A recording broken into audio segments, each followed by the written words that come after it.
Nico. It's because I wrote it. You're welcome. 20. Shekip Avakashov.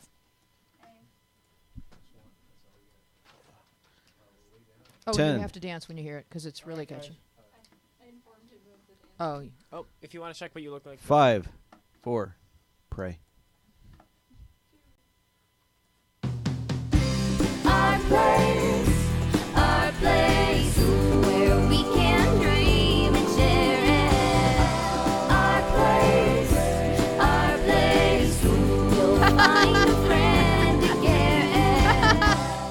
That was so good, Jakey. Where did you find... I didn't know that SpongeBob was a fan of our theme song. We also have Charlie Brown and his friends. That's so awesome. We're going to get so sued. It's just delicious. So welcome to Our Place Out Loud. I am your lovely and captivating host, Louise Palanker, here with a panel of wise and wonderful teens. We have Montana, Kiamute, Nico, and Maddie. And in the booth, we have Jake. Give it up for the teens. And today, Ryan has started to play basketball. I forgot to ask for shout-outs. There was a kid that was asking me in the app. I think it was basketball. Jakey, was Ryan playing basketball? A sporting I have no idea. Some sort of sporting squad. He's playing basketball. Yeah. He's the nickelback on the Yeah, sports if ball y- team. Right. Yeah, if you would like a shout-out, you can... Where can they write if they want to shout out, Jakey? In the chat room? Because someone was asking me earlier in the today, and I chat. forgot. I'm sorry. I forgot to tell Maddie to ask for shout-outs. So, oops, my bad. Oh, you know what? Actually, they may have written in... Can you look in Ask Wheezy and see if they wrote for shout-outs in that one question? Anyway, do some research on that, then we'll get back to you. So, Olivia may call in, Ryan may call in, and if you want to call in, you can give us a call at 888-531-7171. We have all sorts of things to talk about today that are very fun and interesting for Nico's first show. So, everyone, please welcome to the show Nico. And Hi. Nico, you are years old? I'm 16 years old. Okay, talk right into the microphone.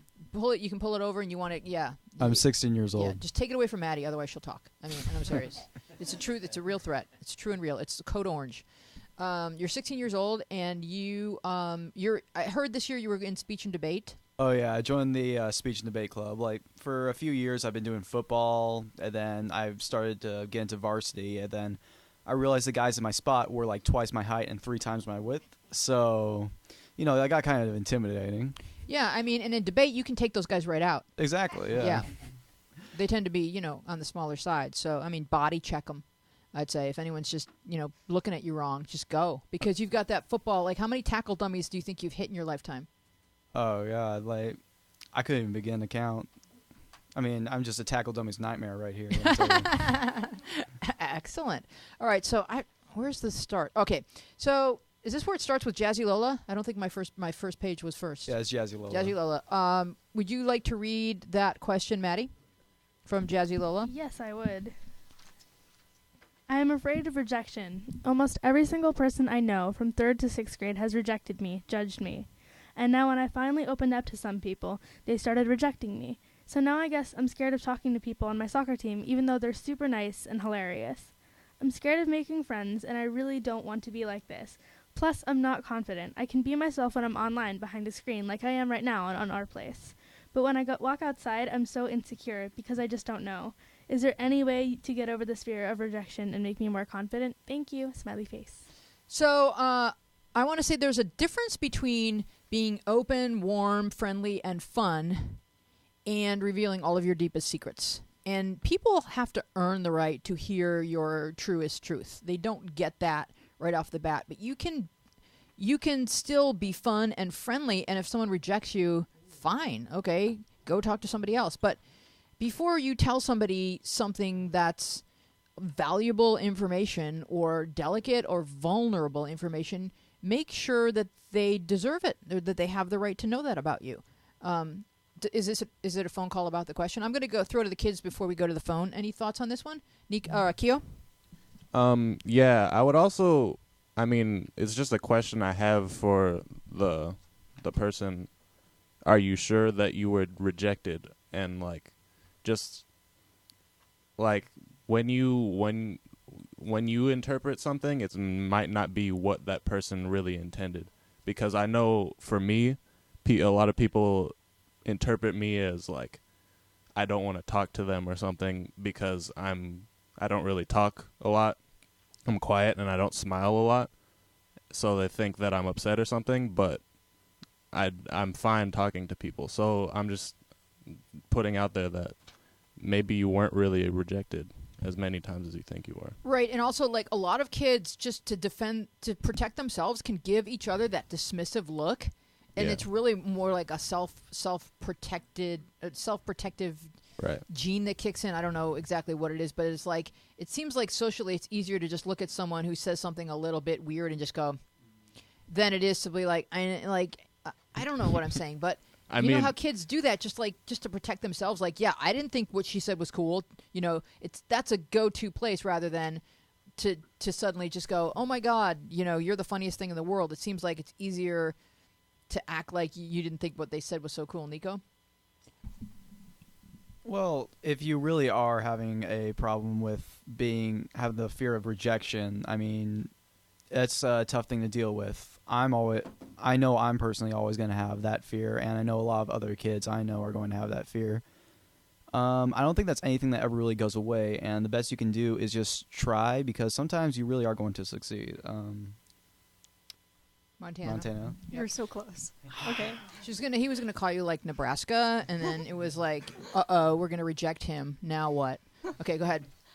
Well, like he said, I don't think it's really a thing that goes away. Rejection is just something that will happen to you. It happens to everyone, and you can't keep it from happening. The best you can do is not straight off the bat, like, tell somebody everything about you, Right. and just be, like, nice and friendly. Don't go up to somebody and be like, hi, I love you. But Or, hi, my dad beats my cat. Oh my God, it's all over school. Oh no, so why did I sad. tell you that when I just met you in the lunch line? I don't even know why I told you that. Yeah, we're going to report the dad. That's it. But Maddie. Yeah, I'm sorry. Oh, Go ahead. but you kind of have to just keep trying, and even if you're discouraged, well, that's encouragement to try more, even if it sucks, because if you don't open up to anybody, you're never going to be able to be very comfortable with somebody, which I think is worth all the rejection. Yeah, I mean, like, you're not going to just, like, go up In to the end. somebody, like, in gym and go, I have plaque psoriasis. Like, you there's stuff about you that you're really closest. I don't have it, by the way. I don't even know what it is, really. It just sounded like a good thing that would be, like, secretive, but, like, not, you know, not like, I don't know. I guess people who have plaque psoriasis do fine in life. I don't know. I'm sorry if I offended anyone who has plaque psoriasis. My point is, don't tell everybody. Like, I think some kids are, like, so eager to get a friend that they're just, like, they just blab who they like and who they don't like and who they're mad at. And then the next thing they know, it's all over school and they feel so betrayed and whatever. Like, kids love anything that feels like a secret. So save that stuff. Maddie. I feel like if there's something that you're noticing that you're saying that kind of gets people to be like, okay, so I'll see you around. Yeah. You know, like if there's something that you're saying that is like, you know, like telling people your life story and not letting them get a single word in, like you were saying, Weezy, could kind of get a bit, you know, discouraging for other people to want to be really close with you. But I think that when you kind of blend in with how, like, because a lot of times like at schools and like middle school and high school, there's like groups, and if you kind of notice what groups are in your school and like see like these are people who kind of, I hear them talking about graphic design and I'm really into that, so like maybe I'll just say, hey, can I sit with you guys, and just kind of listen first. And then, you know, when somebody says, hi, what's your name, you can kind of introduce yourself and tell them a little bit about you. Or even, like, one good way to make friends is, like, to notice that somebody got hurt or wounded or whatever, and to go up to them, like, privately and go, like, I mean, I saw how that went down, and I just, like, that was so wrong, and I'm, you know, I've got your, I got you, and, you know, just, like, to bond with people by being aware of other people's pain or that someone else needs a friend. Like, that's a really good way to make a friend. Keo? Yeah. I want to address how I think it's a girl, or is it? All right, Jazzy Lola. So if that's a boy, then I can understand the rejection. Oh, that's not fair. Sorry. It shouldn't just be rejected. Anyways. I just said it for the sake of laughter. Okay. Yes, a comedy. Yes, sorry. That's fine. I don't reject you, Breezy. Thank you. She says that she's insecure, and that's something that I've thought about a lot, because how do you make someone more confident? It's kind of hard. It's kind of like, just do it. Just be more confident, and then that'll grow, and you'll be more confident. It's a slow build. Yeah. One thing that I would advise is sit down and ask yourself questions of the question, what don't I like about myself? What qualities do I not like? And then work towards changing them. You don't have to just all of a sudden change them, but say, okay, well, I'm going to try and start doing this or this, and try and make yourself a person that you want to be. And Or you could do it the other way around and ask what you do like about yourself, and then start with that when you talk to people. So, Montana, what are your thoughts? Well, like what you were saying before about you need to like listen to people and see how they're going to react, especially if there's one thing that you say that could throw them off. I've had a lot of experience with that in middle school. Like, I would be like kind of friendly with these people, and we'd be talking, and then I'd just say one thing, and then they're like, oh my god, why did you say that? And I have a problem with sticking my foot in my mouth, but sometimes it's not always like something that's... I'm rejecting you. That's it. We're done. Okay. I can't believe you just said that. Oh my god. I feel so rejected. Nico, you wanted to weigh in before we go to the phone? And then I'll let you finish your thought, Montana. Well, I wanted to go against all the advice you guys just gave and tell a little story of mine. Let's start the show over. All right, go ahead. See, around 6th grade, like, before that, I was really, really nervous about everything. I wasn't confident about anything I did. Like, I could barely speak in public, let alone with my friends. So, in 7th grade, when I decided to go to a new school, I was basically, you know what? I'm going to pretend to be confident for a bit and see how that turns out for me. And people bought it somehow. I mean, really. So it's the fake it till you make it concept? Yeah. I mean, I don't like things that rhyme just because they rhyme, because but it's not like the accurate depiction of what that means. It means like behave, like Dr. Phil says, behave your way to success. So even if you don't feel like you're confident, if you behave like you're confident, you'll start to feel the way you're behaving. Does that make any sense? That's exactly what I was about to say. Like, I pretended to be confident for a bit, and eventually I began to believe it myself. Montana, let's finish your thought, and then we'll go to the phone. Yeah, that's very good advice. Yeah, That's how I ended up getting over my lack of confidence. But a lot of my insecurities with myself was because I would stick my foot in my mouth all the time, and people would just not talk to me after that. When you say stick your foot in your mouth, do you mean like say something mean? No, not offensive, just weird. Mm-hmm. Like I have plaque psoriasis. Stuff like that. Uh-huh. But I have dandruff itch. Is that a real?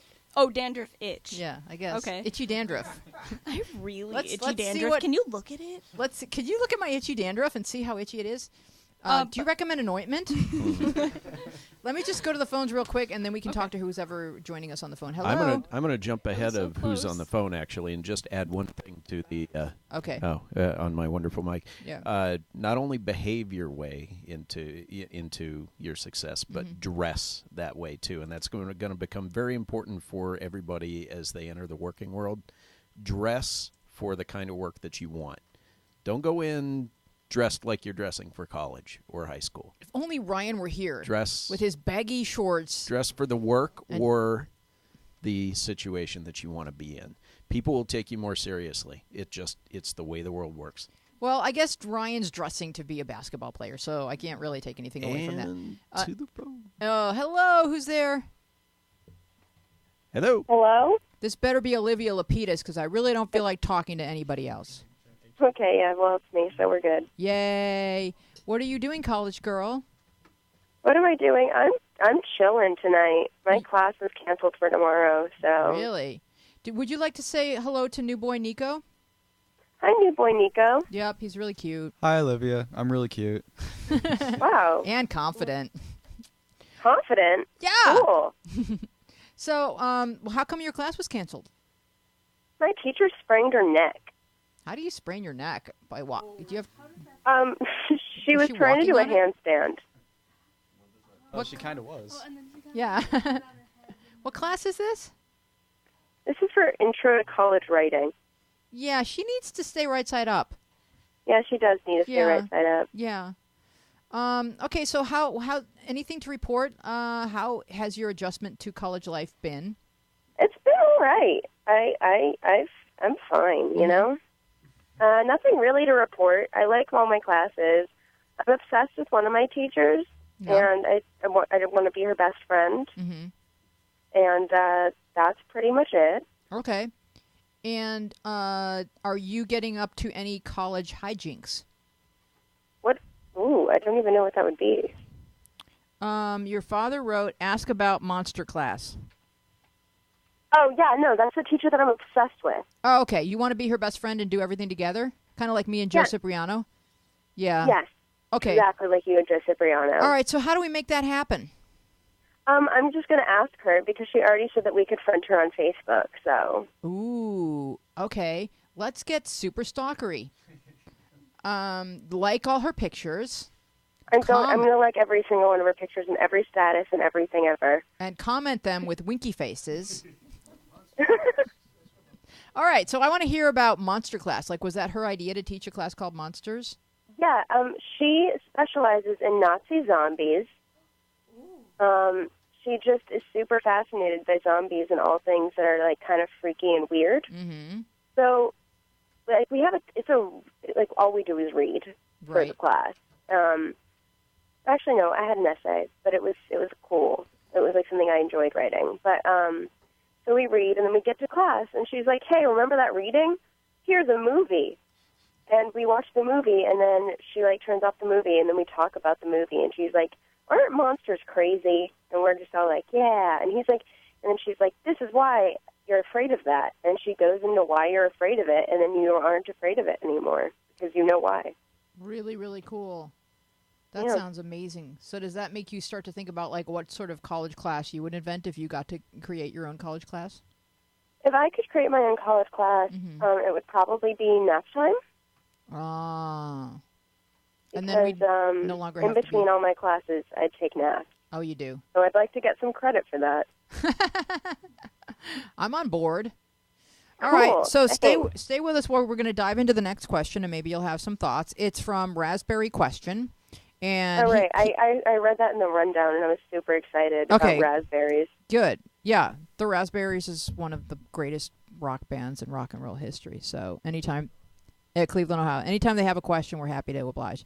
Is God real? I'm so confused how some people give me reasons why he is or is not. I just don't know. Today, everyone yelled at me for not knowing. They thought I said no, that he's not real. Okay, so here's the thing that I find disturbing about the question is that since the dawn of time, we have been debating this very issue. So how dare anybody yell at a kid for not knowing the answer when really no humans know the answer? There are just those who have more faith than doubt, and there are those who have more doubt than faith concerning the existence of a God or what you perceive to be God. Some people see God as love. Some people see God as nature. Some people see God as God and Jesus as God's son, or some people see Muhammad as a prophet of God. I don't know all the religions that there are and what they believe, but we wouldn't be a society or a planet full of so many different ideologies if a 13-year-old kid was supposed to have the definitive answer about whether or not God exists. So I'm going to throw it to the panel, and we will. We've discussed religion before, so we're not afraid of it. We'll take it on. Keo? Maddie? I mean, I think it's totally okay to say I just don't have an opinion on it. Like, I just, I don't really know. It doesn't really concern me all that much. I accept what you believe. It may be okay to say it in your family, but what if you come from a family that is very Christian or very Muslim? See, what I tell kids is that, while you're under the age of 18, respect the beliefs in your household and don't cause a fuss. Even though in your head you may be thinking, I don't know whether or not I'm buying into this, but your parents have like 18 years with you to instill whatever values and whatever religious ideology that they think is fundamental, and let it all soak in, take from it what you can or what you want or what makes sense to you, because you're going to have to raise a family one day. And I mean, these kids that write to me and say like, I'm Wiccan, like, oh, this week? I mean, I don't mean to be I mean, and I don't mean to be disrespectful to that or flippant regarding, that your decision to become awakened, but I do think that a lot of teenagers want to kind of find their own path, and that usually those types of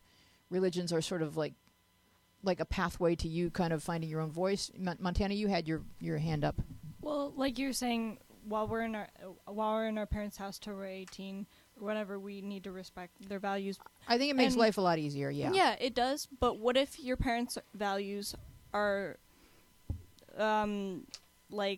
what if they're so extreme that they go to the extent of hurting others? Like, your mission in life is to kill everyone who you meet who is gay or something. I don't think that, and I think that would be an extreme case. I mean, there may be some families where they say that it's an abomination or whatever, where you're just going to have to just kind of like internally roll your eyes and wait to be 18 before you can go to dinner at your family's house and say, I think what you guys say about LGBT community is like ridiculous and I don't adhere to it. But yeah, go ahead. I thought she was talking about her. Oh, sorry. I thought she was talking about her friends in the question that were getting mad at her. And that's why I said it could be friends. Could be friends. But if she lives in a town that's like all Christian, I guess I could see where like you could be ostracized if you don't believe. And like, those towns that have like those super churches where everyone's really evangelical and stuff, like that's part of America. So it's like, what do we say to those kids? Just because we live in LA where it's a little bit more, open-minded. Nico? See, now if you're living in a place like you're describing that everyone is super devout to one thing, then you probably don't want to open your mouth to other things. I mean, it sounds kind of mean to say like you're not allowed to believe this one thing, but really it's going to save you a lot of problems in the end. And the thing about religion is that everything's a journey. Like you can be, I don't have any problem with someone who would 1 week think that he's atheist and the other think that he's Christian and then the next think that he's worshiping the old Roman gods, because I've met people like that. Yeah, it's a path, and it's a path of discovery, especially at your age, even way into your 20s. I mean, really all of your life. There are people that they're on a journey of discovery and want to learn as much as they can about every religion just because they find it all fascinating. And like, if you read any Joseph Campbell and stuff, you'll learn about mythology and how it kind of repeats itself in a lot of different major religions. And that stuff is really fascinating to me because we all kind of wonder why we're here, and we're all trying to search for meaning. And that's been going on since now there's technology where you can Google things. Imagine just being like a farmer in the middle of your field in the year 2 and wondering, like, what is this all about? I mean, you had to base it on, like, the planets, and I don't know, like, that's why there were so many gods of this and gods of that, because you just had to believe in something or you'd maybe get really scared. Go ahead, Kyo. Yeah, I'm taking Philosophy 1 right now, and we're talking about this right now, and it's really fun but for me. But as of yet, I have not heard a undeniable argument for the actual existence of God. So it's basically based on faith. Right. And that's fine. It's fine to believe. So I would say to you that if your community, whatever it is pressuring you to believe a certain thing, or if it's your parent, your household, ask yourself, is it important for me to speak out and say, no, I don't believe that and you can't make me? Or is it worth it to wait till you can leave and not deal with all the argument? Well, what I would say is that when something is faith-based, they really don't want any detractors. Yeah. Because that's terrifying. That there might be one person who's saying, well, what if there isn't a God? Then that means that what if we're not right? Yeah. So people like to surround themselves with like-minded people, and anyone who has a different opinion might seem threatening. And so, like what Nico was saying, like when you're under 18, it may just be better to have your individual thoughts and opinions and kind of keep them to yourself. That's kind of what I would say to do, because it's not going to hurt you really to just keep it to yourself. You can wait, especially since you're still kind of. But don't let anyone make you feel like you've done something wrong. Right. Like you could look at them and go, really? I mean, we're all just children of God, and we're all trying to figure it out. We all have our own journey towards discovery. So come on, back off. You shouldn't feel bad. And fake the confidence. We are Our Place Out Loud here with a panel of wonderful teens. Maddie has an opinion on this subject. I do. even if you do turn 18 and you, throughout your childhood didn't feel like you agreed with your parents or, your community, if you end up, going back and visiting with your parents and that subject comes up, just still be respectful about it, just like, I totally respect what you believe. It's just not what I believe, but I understand that's what you believe, and that's totally cool. Nico? If you do happen to come up with someone who won't respect what you believe in after you specifically said that you respect them, then really that's their problem. And if they're not going to accept you for that, then you really shouldn't continue that relationship. I like that very much. Excellent answer. We're going to move on to the next question. Are you still there, Olivia? Yeah. Do you have an opinion, honey? I just think it's okay to believe in whatever you want to believe in, and I think that it's okay for you to answer with, I don't know. I think that that's perfectly acceptable. I agree. You are wonderful. Please have a wonderful evening, not studying, and don't sprain your neck. I will try not to. Okay, this question comes in from Anonymous. I am 14 and have been a practicing vegan since I was 9 because of my belief of animal rights. As I get older, I realize I've been failing myself. It seems pretty impossible not to use any animal products at all. For instance, I just found out that most bar soap is made of animal fat. I've been using it for my whole entire life, and I didn't even know. Things like this, along with finding out about animal ingredients in food or if a product's been tested on animals, are so hard to find out. I just want to stop failing myself and start respecting the world. All right, I want to launch this off by saying, life is really about intent. And when you're about to beat yourself up, stop and say, what was my intent? Were you intending to keep animals safe? Yes, you were. The hard reality is that it's kind of almost impossible to keep animals completely safe since human beings have been using animal products since the dawn of time, and since animals use animal products, they eat and consume each other. And so it's a real slippery slope to want to try and say, I'm never, ever going to use any animal product and still continue to sustain your life here on planet Earth. So please do not be angry at yourself. That's the least of what's going on here. What is going on is you're going to have to figure out where you're going to come down and what's acceptable and what's not acceptable in terms of your beliefs in animal rights. Montana? You're completely right about the whole, if you live on planet Earth, you will at some point negatively affect an animal. Maybe not just an animal. Just or by the taking planet, a step on the grass. Or a person. Yeah, it's going to happen. And animals will die. You have to accept that. And you have to accept that they will probably, a few might die because of you. Not directly because of you, but it might, be part of your decisions. And it's not really your fault. They were probably going to die anyway, and that sounds really mean. But as long as you do your best to try to protect them, I think the whole animal rights thing is great. I used to be vegetarian because of it. I love meat too much, though. But I like the term to explain this, random acts of kindness. If you see a sad three-legged puppy, take in the sad three-legged puppy, and that could be your good deed. A lot of people can do a lot in animal rescue with animals that are pets, that are known as pets, like cats, dogs, horses.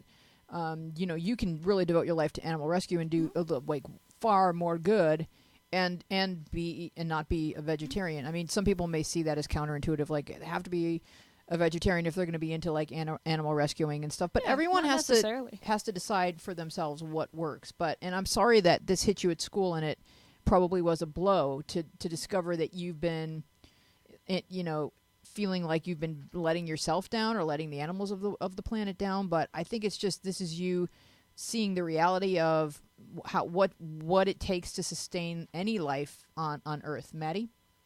The most important thing is to not beat yourself up about it, because it isn't your fault that, it's not a bad thing to have used bar soap. That's not a bad thing.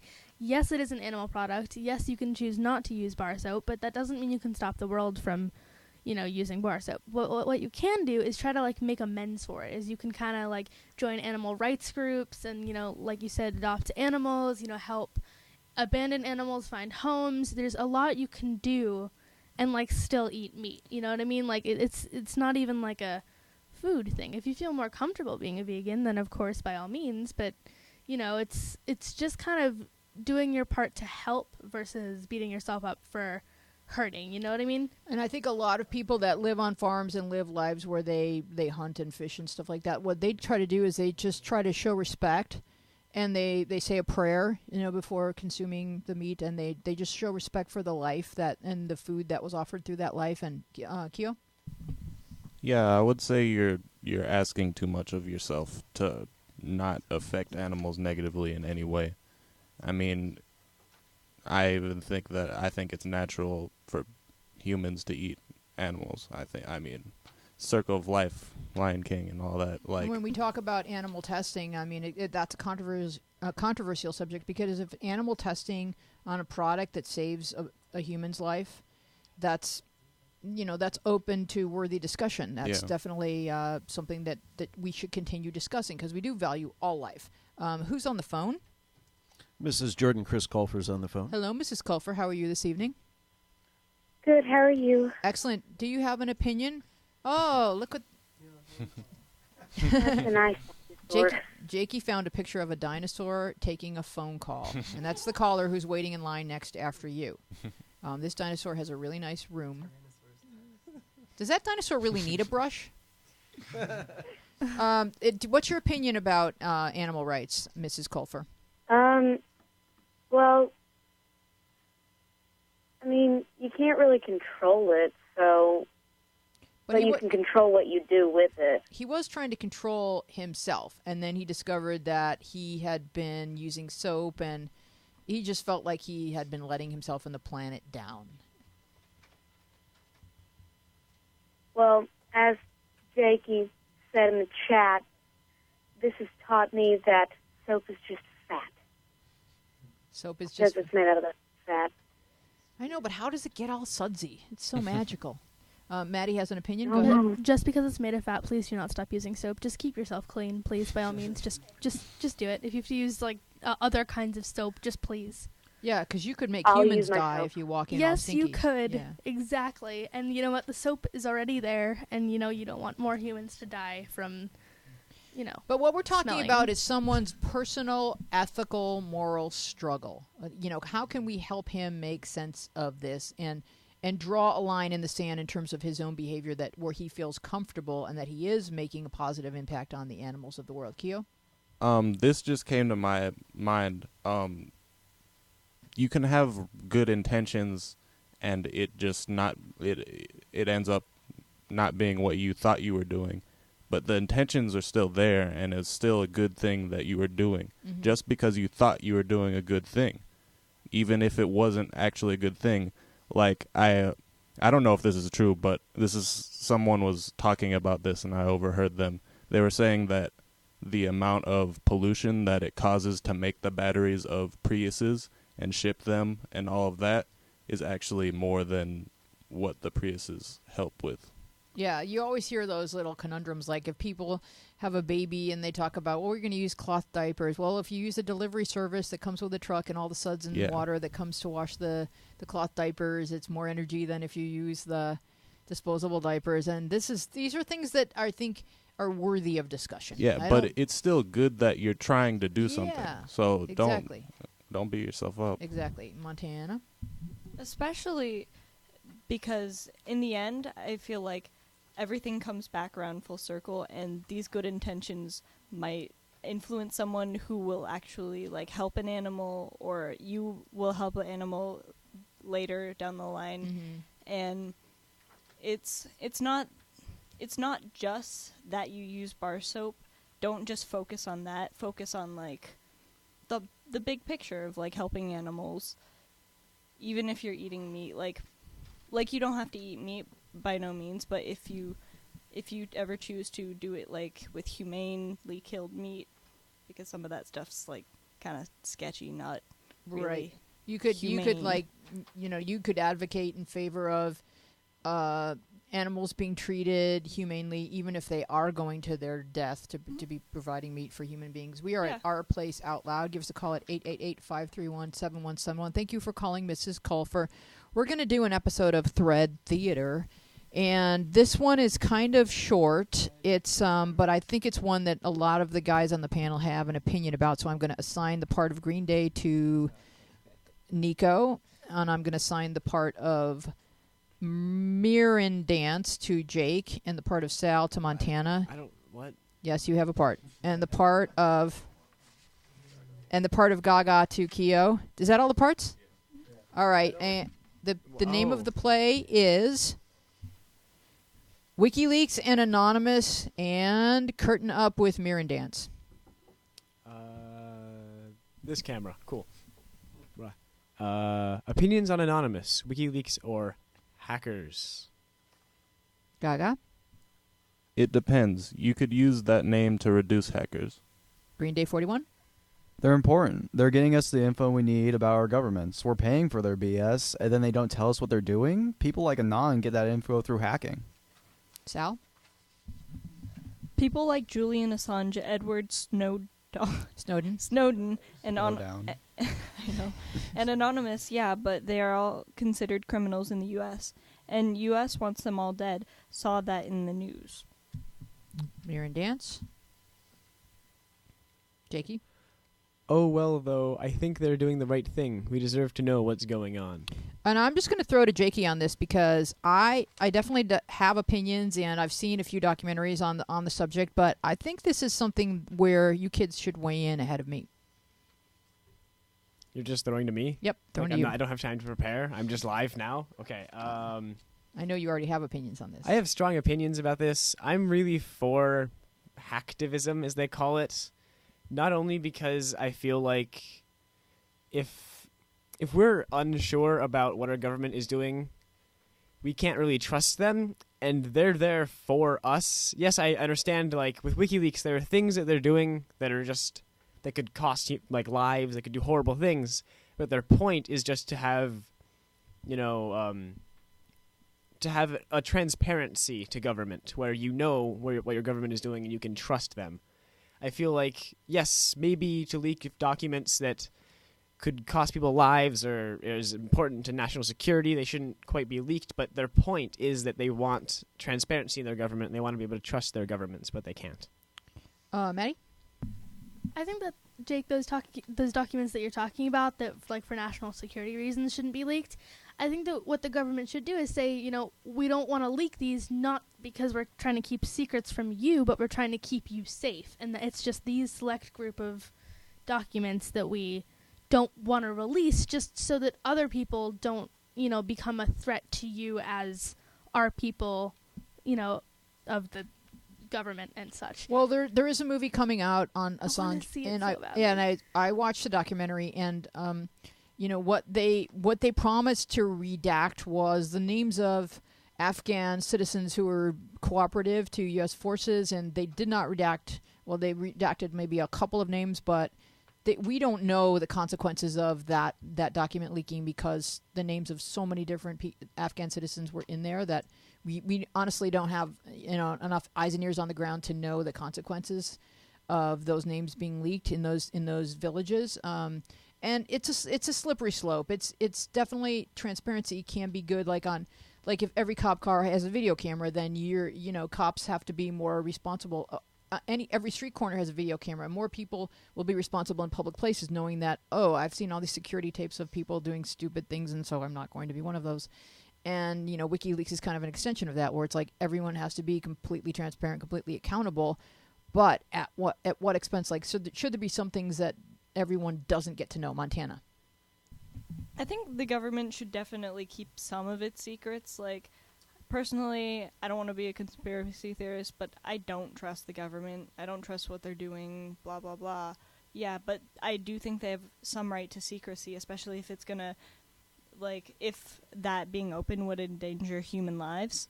Definitely, they should have some, but only to an extent, and that's why I do support, like, hacktivism, because they do get a lot of the stuff out that, like, affects us directly.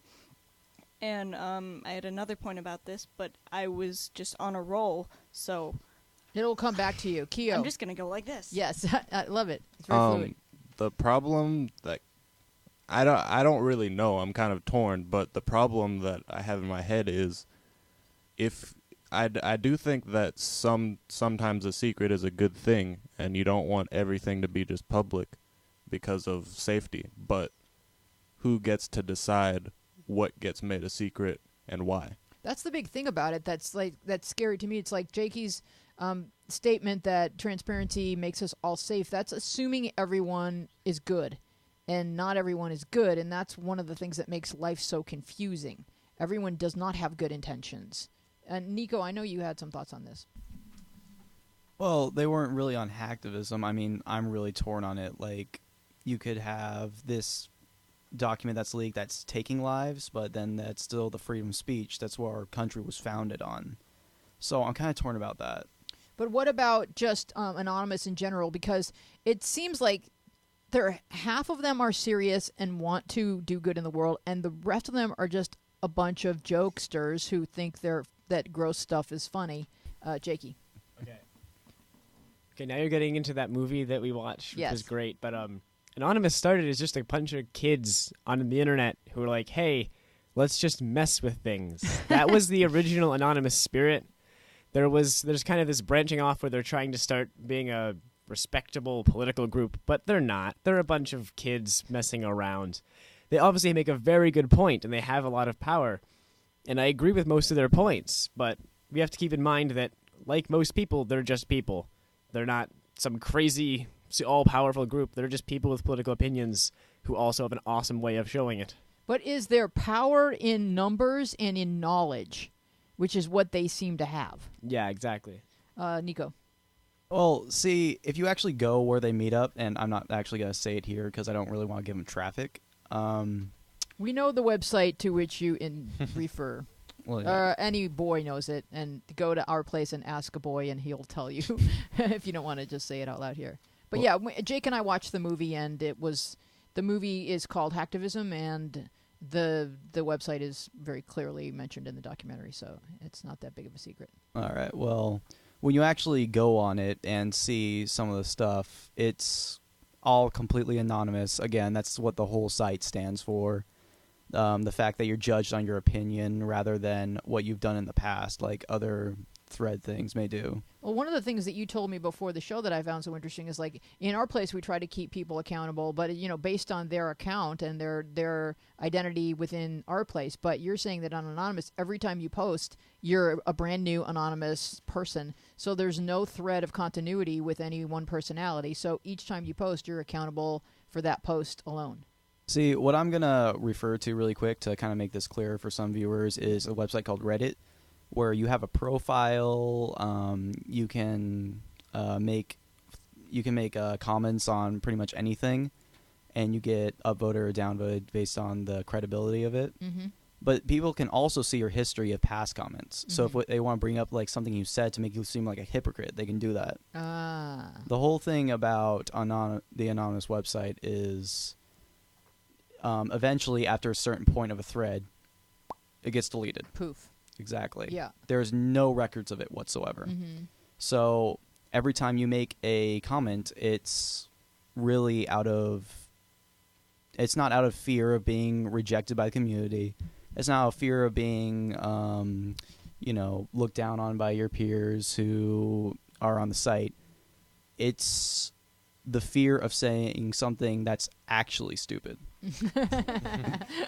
See, what goes on in that site is, like, if you say something dumb or racist on another site, people will just ban you. On here, like, there's this thing called politically incorrect, where you're basically allowed to say anything. Mm-hmm. And you're allowed to make racist views. You're allowed to say the Jews caused 9/11. But people are going to call you an idiot if you don't actually try to back it up with evidence. Mm-hmm. And I'm not saying Jews caused 9/11, but... So is it sort of like snobbery of intellectualism? Not even that. I mean, there are some places that you will have a bunch of idiots just crowding it. Like, they've overran parts of the website. So nobody Because I look cares. over at Jake and he's like, everything I say, like he's laughing at me, like I'm being mocked by my nephew. It's quite the opposite of Okay. like aristocratic people like stroking their beards and disapproving of people. They're fully aware that they're idiots and they like to spread their idiocy across the internet. I'm on camera, right? Okay, good. Okay. I'm not sure what's going on over here when I'm looking this direction. They do these things called raids where they'll find at least, or like maybe there's one YouTube video or one website and they'll just flood the thing because there's a lot of them and they really enjoy that.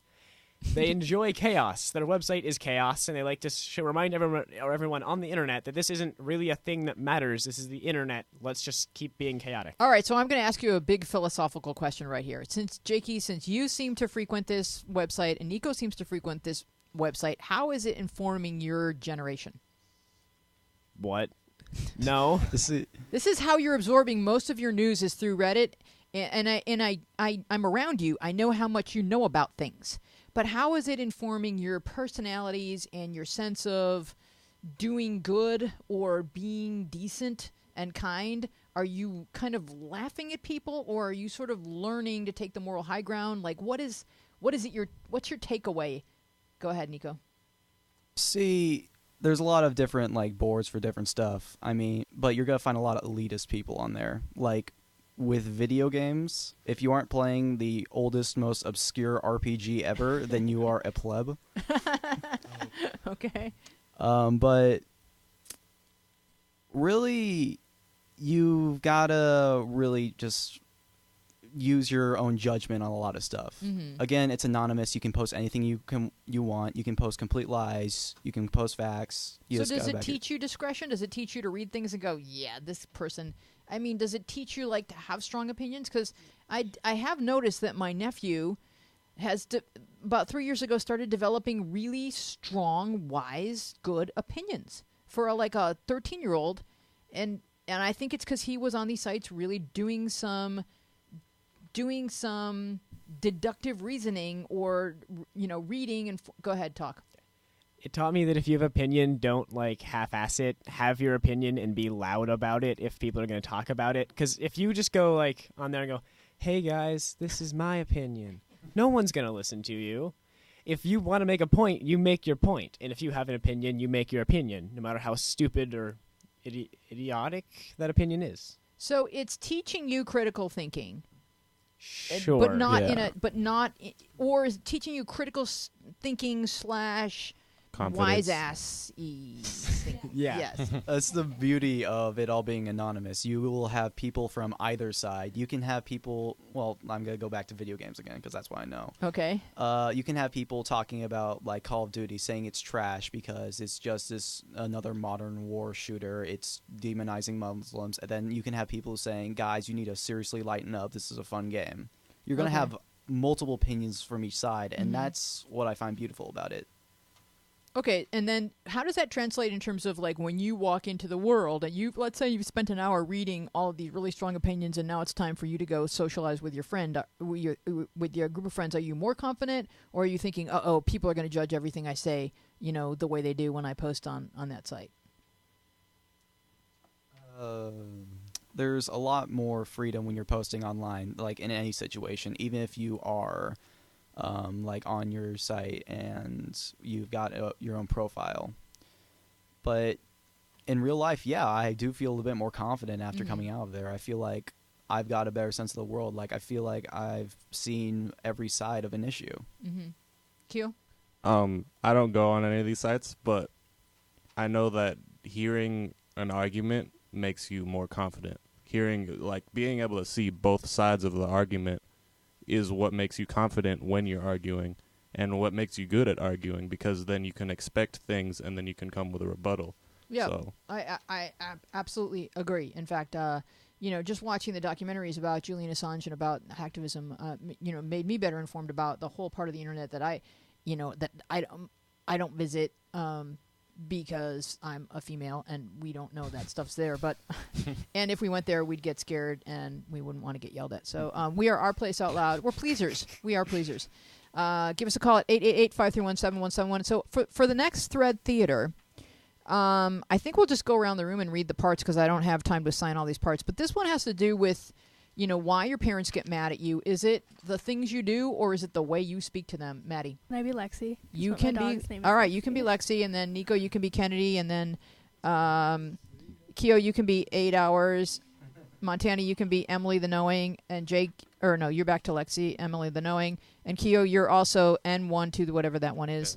And then, did I give out all the parts? Hipster, please. Oh, you can be that too, Keo. Okay. All right, ready? I didn't give Nicholas a part? Oh my God. Nicholas, you're hipster, please. Yes. It's the coolest screen name this week, I think. Yes. All right, so curtain up on Thread Theater Act 2. Watch that tone. Lexi. My parents are extremely strict, and I get grounded for reasons like once I got grounded for 2 weeks for shutting the fridge wrong. Okay, well, anyway, I backtalk and try to stop, but my mom just makes me want to scream, and I've changed my tone and waited to speak, but nothing seems to work. Please help. Any ideas about how to control my anger towards my parents? Kennedy. Did I give this part out? Nico? I'll do this. Yep. The only thing that's ever happened to me was staying as calm and as logical as possible. I like to think that if I look back on the argument, I can say I was level-headed and logical one, and the other person was just being a jerk and yelling and getting mad about stupid stuff. Sorry your mom doesn't listen to you. 8 Hours. Stay calm, and if possible, try to make them laugh. Emily the Knowing. Just keep working on staying calm. You probably got grounded for 2 weeks for the back talking and not the fridge. If you get in trouble and it starts to turn into a fight, try calmly saying, "Okay, you're right," and then calmly, the key word, leaving the room to cool down. But you also have to be careful with your tone when you do it so you don't sound sarcastic. Okay, I'll try this, but it's hard for me to stay calm or get calm when I'm mad. But I'll try my best, lol. Emily the Knowing. Oh, sorry, I can't read. Yep, just keep working on it. You'll get better at it. And 1, 2, 3. So I don't know. It's this long screen name that sounds like a license plate. Go ahead. OMG, same. Like my friends smoke, drink, party, have sex, and I get yelled at for stupid stuff like shutting my door too hard. God, it drives me insane. I feel you. I know, right? My mom should switch daughters with one of my friends that smokes, drinks, etc., and see how much of a bad child I am. All right, I'm playing 2 parts here. This is Kennedy. Right? And then this is Hipster, please.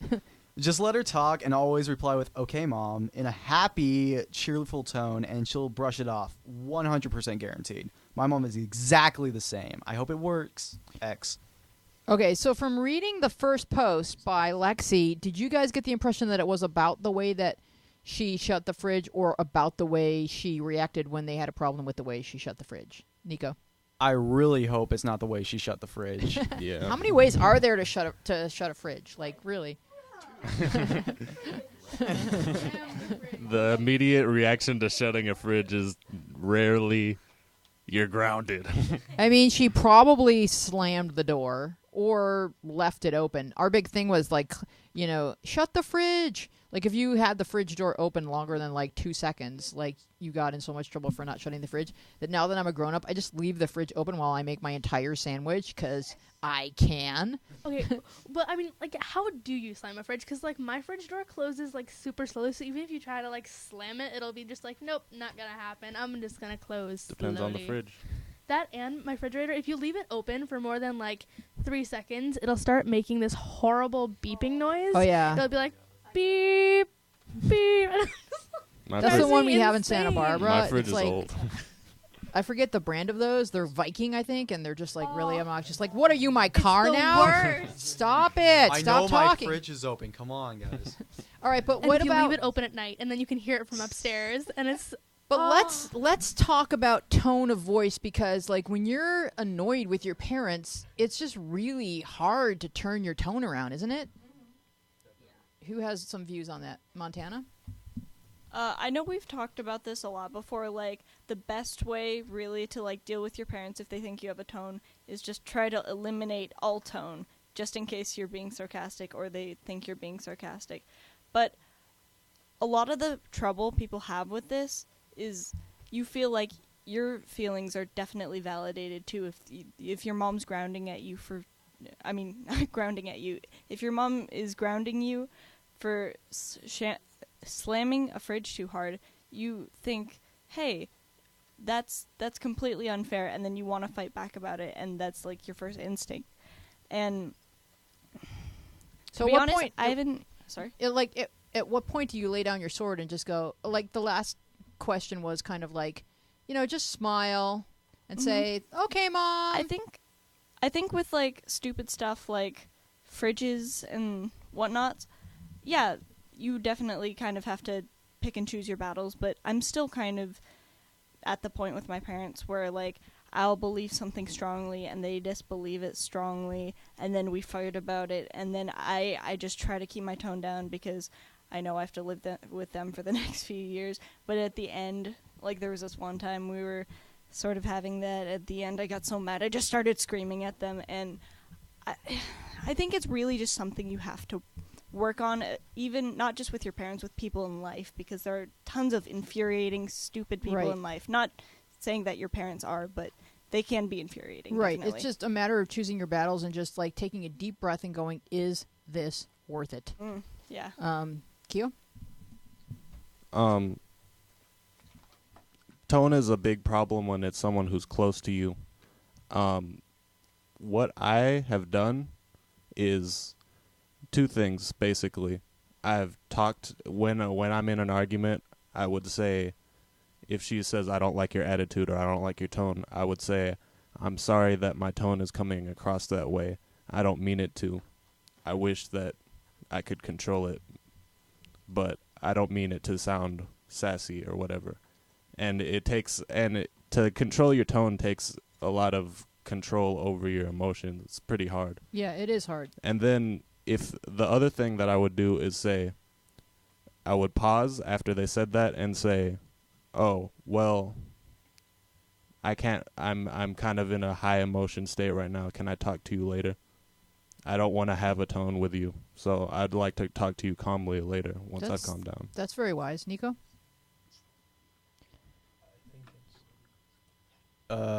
I don't usually get in trouble with my parents. I can't really help on this subject. Okay. Maddie?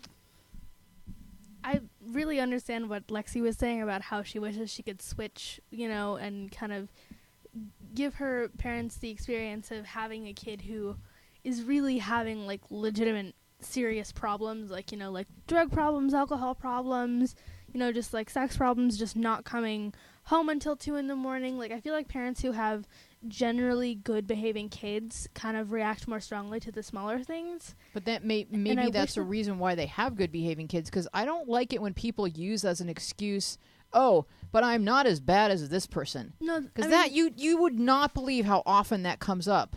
Even with friend things, like, "I can't believe she's mad at me for calling her boyfriend stupid when my other friend called her boyfriend an idiot." Like, what? Wait. I mean, I don't think that you should use it as an excuse, but kind of more just like a look at how insignificant, this is, and how, I mean, it's more just like a, the punishment for what I did shouldn't, like, be as serious as it is when it was so much smaller than issues that exist for people my age. And it's logical to say, but compared to that kid who really has problems, I'm a really good kid. But shouldn't you only be compared to your own behavior in terms of what you're working on, Montana? Well, okay, so that kind of, I mean, what I'm going to say is a little bit off topic. I think the best way to, like, control your tone and stuff and pick which arguments you're going to fight and pick which ones you're going to let go is think about it like if you're in a movie. How funny would this be if you guys are screaming at each other over the closing the fridge, like... If you were in a movie and you saw that, you just laugh, and you'd be like, "Why are you even still fighting that? That's not an argument." That's why I love the kid who had the comment of, like, use humor, because I definitely think that diffuses just about anything. Kyo? Staying calm is the biggest thing, I would say, and to sincerely ask yourself, do you have an attitude? Because when someone asks you, or when someone accuses you of having an attitude, the automatic response is, "No, I don't." But try and ask yourself, "Do I?" Sincerely. And just say things like, oops, sorry, Yeah. my bad, and get used to saying those things because they make you human. They don't make you like the loser. There's the only person who loses in an argument over the closing of a fridge door is everyone, as long as that argument continues, because it's not worth it. Just like, sorry, it's their fridge, they bought it, it's their house. Sorry, Mom, oops, my bad, and it's over. Yeah. I would say that the biggest argument that you can have for the, oh, my friend did this and whatever, is the parent should make it clear that they're grateful to have a good child, but it shouldn't affect the actual punishment or whatever. Within your household. We Yeah. are Good Our point. Place Out Loud. I want to thank everyone who's here. Great job, Nico, on your first show. And we will see you next time on Our Place Out Loud. Goodbye, everybody. I've been out there wandering. I've been in here wondering, hoping, reaching, wishing I could find my way. Then I found